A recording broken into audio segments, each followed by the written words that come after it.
नमस्कार दोस्तों, मैं हूं आपका अरुण सर। आप देख रहे हैं मेरा YouTube channel science institute research centre. आज का जो हमारा टॉपिक होगा साथियों, वह है कक्षा 11 रसायन विज्ञान चैप्टर 1, जिस चैप्टर का नाम है साथियों रसायन विज्ञान की मूल अवधारणा। क्या है साथियों? रसायन विज्ञान की मूल अवधारणा। हम सबसे पहले आज रसायन विज्ञान की मूल अवधारणा में हमारा जो सब्जेक्ट है वह है रसायन विज्ञान। क्या है साथियों?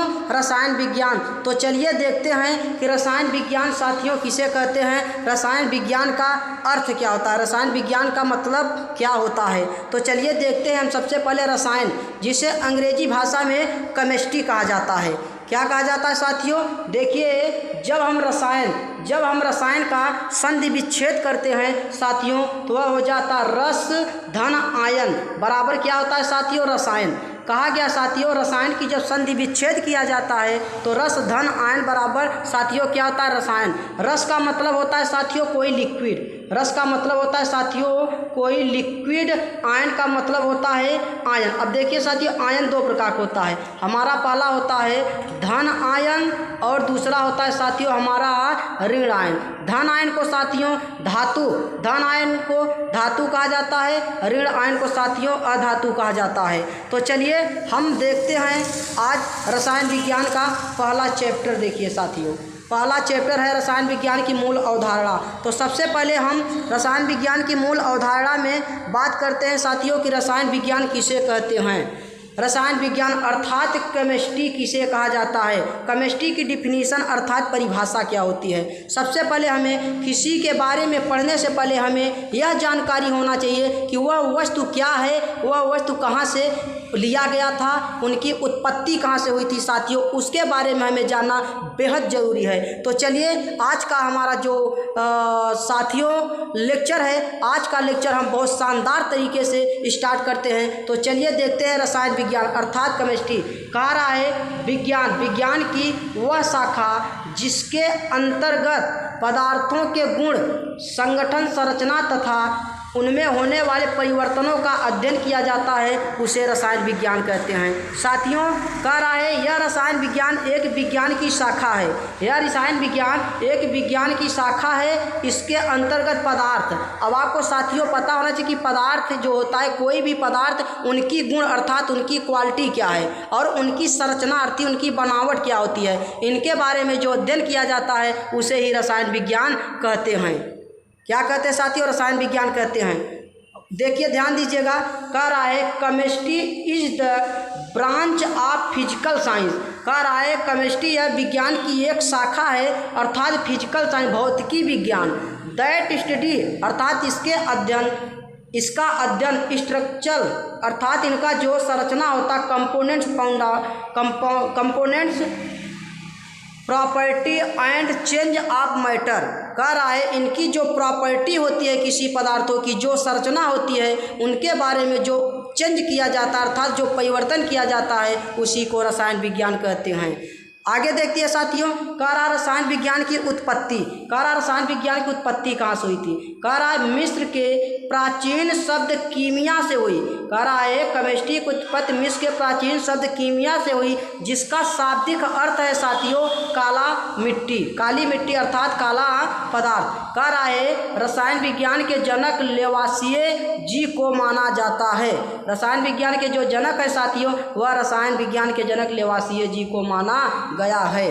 अब आगे चलते हैं साथियों, हम देखते हैं कि रसायन विज्ञान के कितने भागों में बांटा गया है। यहाँ पर दिया गया है साथियों रसायन विज्ञान को दो भागों में बांटा गया है। हमारा पहला है साथियों शुद्ध रसायन, जिसे प्योर केमिस्ट्री कहते हैं, और दूसरा है हमारा साथियों व्यवहारिक रसायन, जिसे एप्लाइड केमिस्ट्री के नाम से जाना जाता है। तो चलिए इसका एक स्क्रीनशॉट लीजिए, हम आगे चलते हैं। देखिए अब हम साथियों देखते हैं कि हमारा रसायन विज्ञान के जो दो भाग हैं वह कौन कौन था। एक हमारा था शुद्ध पदार्थ, देखिए जिसे कहा जाता है प्योर केमिस्ट्री। प्योर केमिस्ट्री कितने प्रकार के होते हैं? पहला हमारा कार्बनिक रसायन, जिसे इनऑर्गेनिक केमिस्ट्री के नाम से जाना जाता है। दूसरी पॉइंट है साथियों कार्बनिक रसायन जिसे ऑर्गेनिक केमिस्ट्री के नाम से जाना जाता है। तीसरा पॉइंट है साथियों हमारा भौतिकी रसायन जिसे फिजिकल केमिस्ट्री कहते हैं। और हमारा चौथा ऑप्शन है साथियों जैव रसायन जिसे बायोकेमिस्ट्री के नाम से जाना जाता है। पांचवा हमारा ऑप्शन है साथियों एनालिटिकल केमिस्ट्री जिसे विश्लेषणात्मक रसायन के नाम से जाना जाता है। तो इसे हम साथियों एक एक करके हम आपको बताएंगे। चलिए आगे देखते हैं।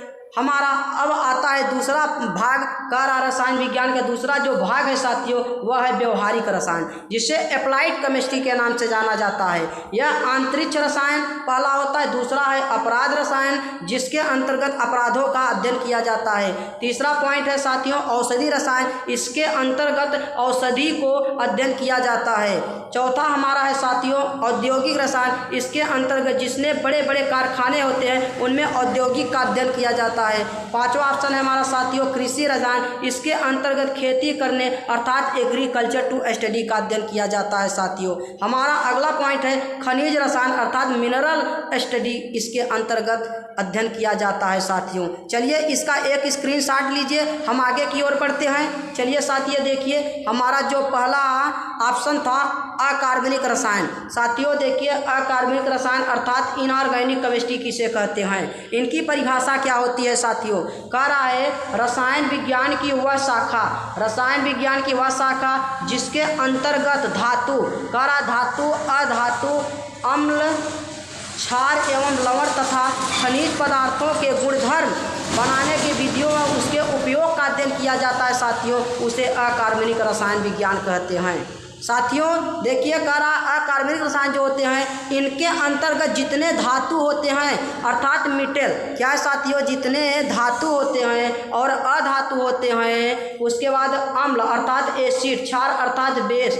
लवण अर्थात साल्ट, इन खनिज अर्थात मिनरल, इनका जो उपयोग किया जाता है उन्हें अकार्बनिक रसायन विज्ञान कहते हैं। चलिए आगे चलते हैं। हमारा दूसरा है साथियों कार्बनिक रसायन जिसे ऑर्गेनिक केमिस्ट्री के नाम से जाना जाता है।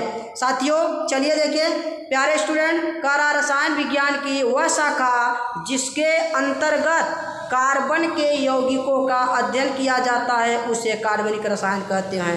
कह रहा है यह विज्ञान की एक ऐसी शाखा है इसके अंतर्गत ओनली वन अर्थात कार्बन के जितने कंपाउंड अर्थात जितने यौगिक का निर्माण होता है उन यौगिकों का अध्ययन किया जाता है, उस क्रिया को कार्बनिक रसायन कहते हैं। चलिए साथियों इसका एक स्क्रीनशॉट लीजिए, हम आगे बढ़ते हैं। चलिए आगे देखिए साथियों हमारा तीसरा था भौतिकी रसायन। क्या था साथियों, भौतिकी रसायन जिसे अंग्रेजी भाषा में इसे फिजिकल केमिस्ट्री के नाम से जाना जाता है। इनकी परिभाषा देखिए साथियों क्या होता है। कह रहा है रसायन विज्ञान की वह शाखा अर्थात यह विज्ञान की ऐसी एक शाखा है रसायन विज्ञान, कह रहा जिसके अंतर्गत नियमों एवं सिद्धांतों व परिकल्पनाओं का अध्ययन किया जाता है, उसे भौतिकी रसायन कहते हैं। साथियों भौतिकी रसायन एक ऐसी ब्रांच है इसके अंतर्गत ऐसे नियमों का एवं सिद्धांत जितने थ्योरी होते हैं उस नियम एवं सिद्धांत और हमारे दैनिक जीवन जितने घटनाओं को परिकल्पना को अध्ययन किया जाता है साथियों, उसे भौतिकी रसायन विज्ञान कहते हैं। इसका एक स्क्रीनशॉट लीजिए, हम आगे बढ़ते हैं। साथियों हम यह आपसे चाहते हैं कि इसको एक करके आप वीडियो को पूरा देखें और वीडियो को देखने के बाद आप इसे अपनी नोट्स बनाइए और नोट्स में इसे लिखें और इसका अध्ययन करें। हम यह जानते हैं कि यदि हमारी ये वीडियो आपको अगर अच्छी लगेगी तो इस वीडियो को लाइक, सब्सक्राइब और कमेंट करना ना भूलें और ज़्यादा से ज़्यादा अपने साथियों और दोस्तों को बात शेयर करना ना भूलें, जिससे कि हमारी यह केमिस्ट्री की जितनी चैप्टर हैं आपको एक करके एक चैप्टर आपको नोटिफिकेशन के द्वारा आपको मिलता रहेगा। तो चलिए आगे देखते हैं। हमारा आगे है साथियों हमारा जो रसायन विज्ञान का पहला चैप्टर है उसका देखिए पहले चैप्टर का नाम है साथियों रसायन विज्ञान की मूल अवधारणा। क्या है साथियों, रसायन विज्ञान की मूल अवधारणा जिसे कहा जाता है some basic concept of chemistry के नाम से जाना जाता है। तो हमें साथियों हमें देखना है कि मूल अवधारणा रसायन विज्ञान की क्या होती है, रसायन विज्ञान कहते किसे हैं, वो तो हम लोग आपको बता चुका हूँ। चलिए आगे देखते हैं आज का द्रव्य। क्या देखिए साथियों कह रहा द्रव्य की प्रकृति तथा वर्गीकरण। कह रहा है द्रव्य अर्थात पदार्थ जितने होते हैं वह प्राकृतिक है, लेकिन उनका वर्गीकरण कैसे किया गया है, हमें वर्गीकरण के बारे में आज पढ़ना है साथियों। तो चलिए देखते हैं द्रव्य की प्रकृति तथा वर्गीकरण, जिसका अंग्रेजी में आप कहते हैं साथियों नेचर ऑफ मैटर। क्या कहते हैं साथियों? नेचर। क्या कहते हैं साथियों? Nature of matter and classification. द्रव्य की प्रकृति तथा वर्गीकरण। अब सबसे पहले हमें देखना है साथियों कि संपूर्ण अर्थात पूर्ण रूप से ब्रह्मांड जो होता है वह दो वस्तुओं से मिलकर बना होता है। हमारा पहला है साथियों द्रव्य और दूसरा है हमारा ऊर्जा।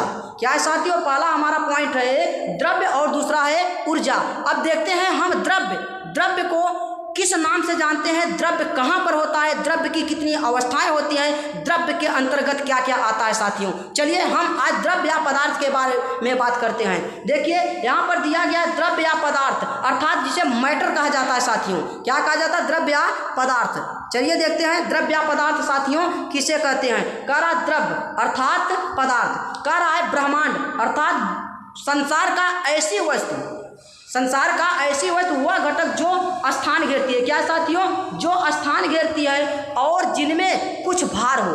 देखिए साथियों कह रहा है ब्रह्मांड का ऐसा वस्तु अर्थात हमारे पृथ्वी पर ऐसा वस्तु जो स्थान घेरती है और जिसमें भार हो, जिनका अनुभव हम अपने ज्ञानेंद्रियों के द्वारा अनुभव कर लेते हैं, उसे द्रव्य पदार्थ कहते हैं साथियों। क्या है?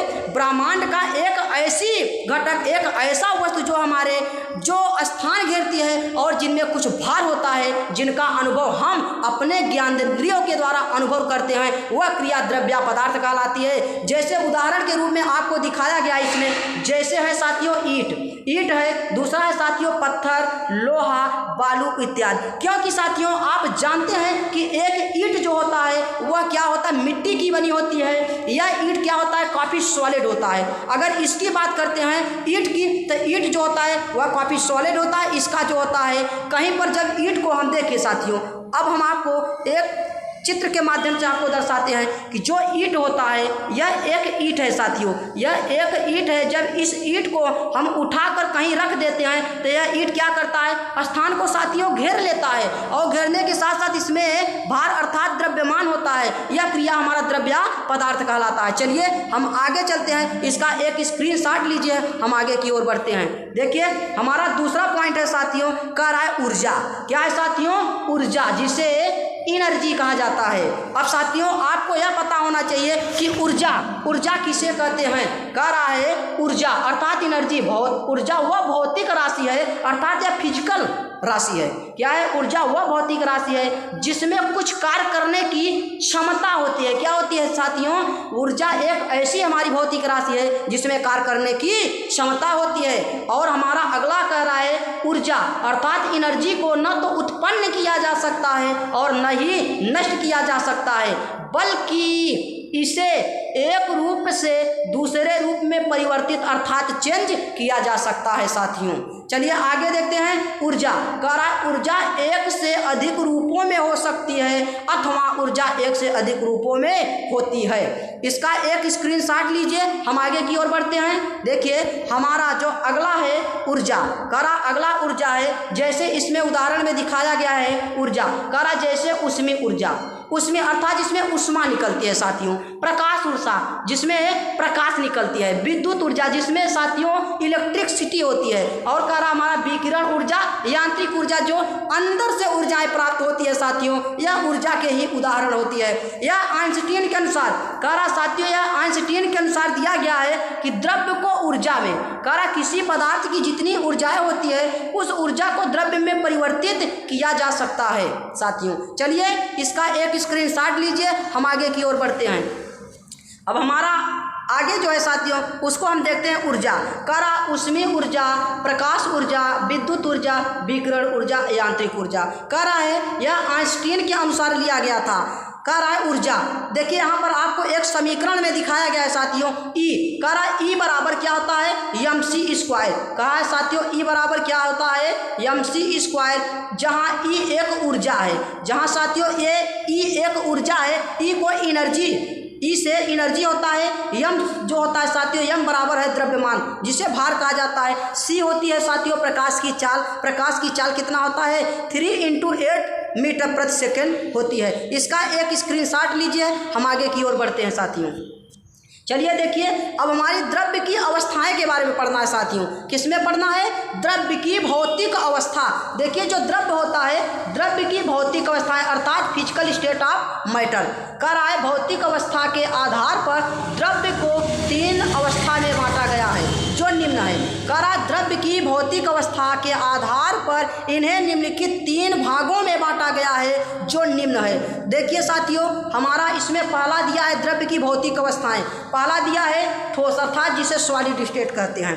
दूसरा दिया है द्रव जिसे लिक्विड कहा जाता है। तीसरा दिया है साथियों गैस, जिसे गैस के फॉर्म में रहते हैं। तो इसे हम एक एक करके देखते हैं। चलिए हम देखते हैं। पहला हमारा है साथियों ठोस अवस्था।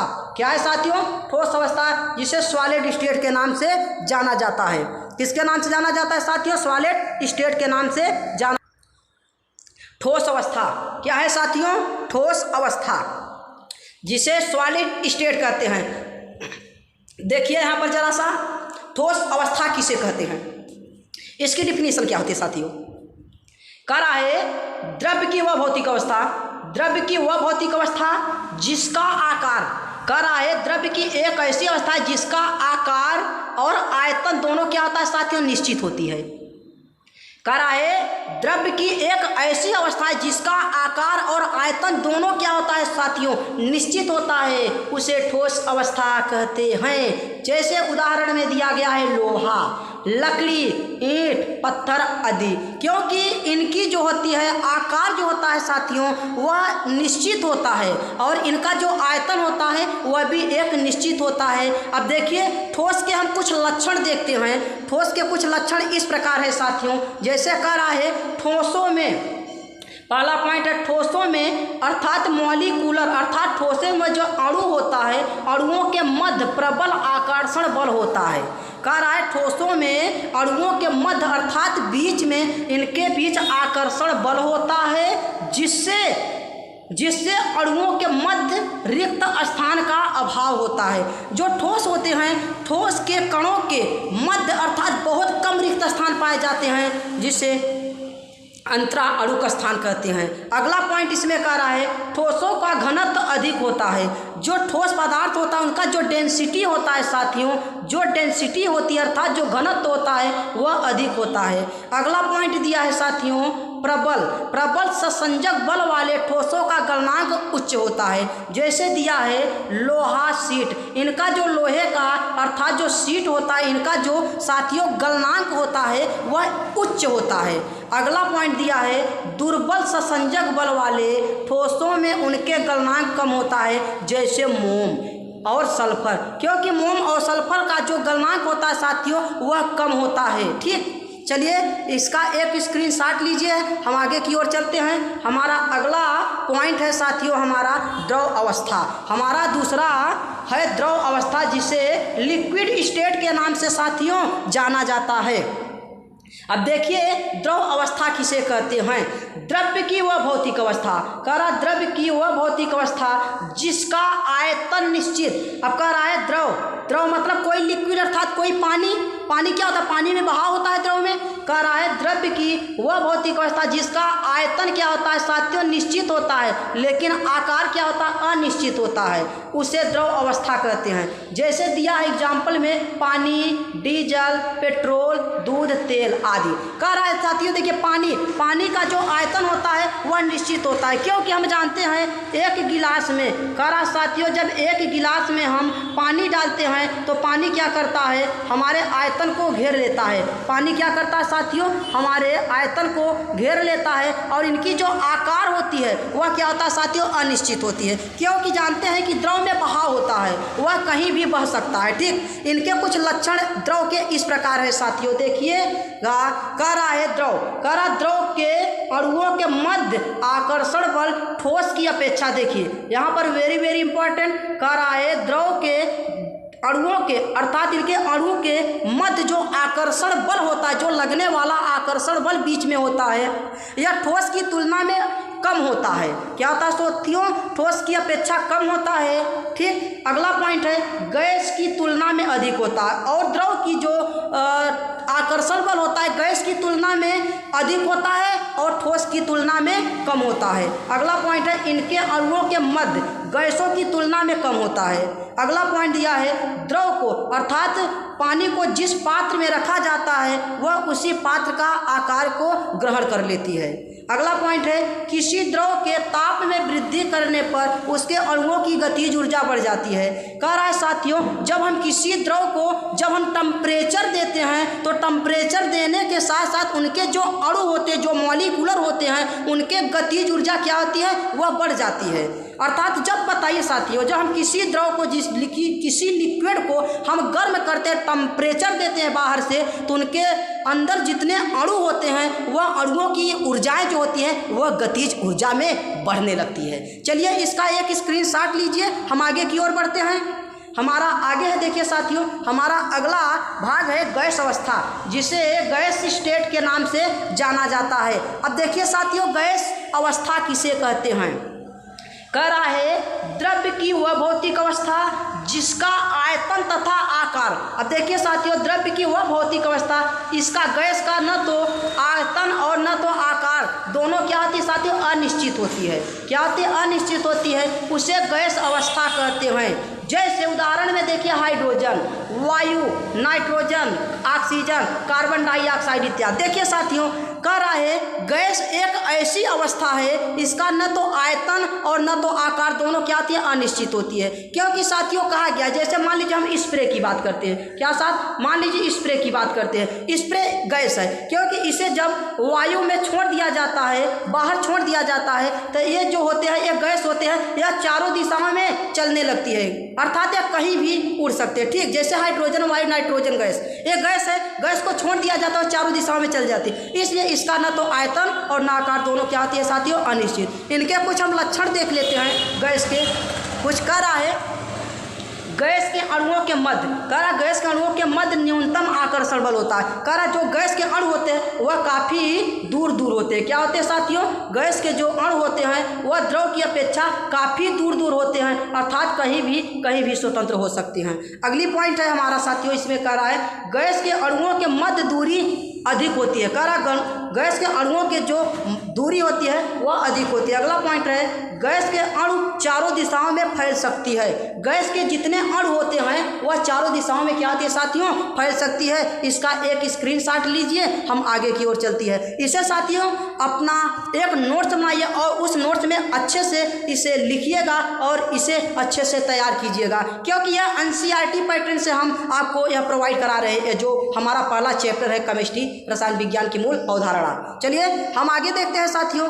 हमारा आगे है कह रहा है द्रव्य। कह रहा है साथियों द्रव्य अर्थात मैटर। कह रहा है द्रव्य को निम्नलिखित दो भागों में बांटा गया है। पहला है हमारा है भौतिक वर्गीकरण, दूसरा हमारा है रासायनिक वर्गीकरण। देखिए साथियों द्रव्य अर्थात मैटर को कितने भागों में बांटा गया है। पहला हमारा है भौतिक वर्गीकरण, दूसरा हमारा रासायनिक वर्गीकरण। भौतिक वर्गीकरण में देखिए क्या क्या आता है साथियों। पहला होता है ठोस, दूसरा होता है द्रव, तीसरा होता है गैस साथियों।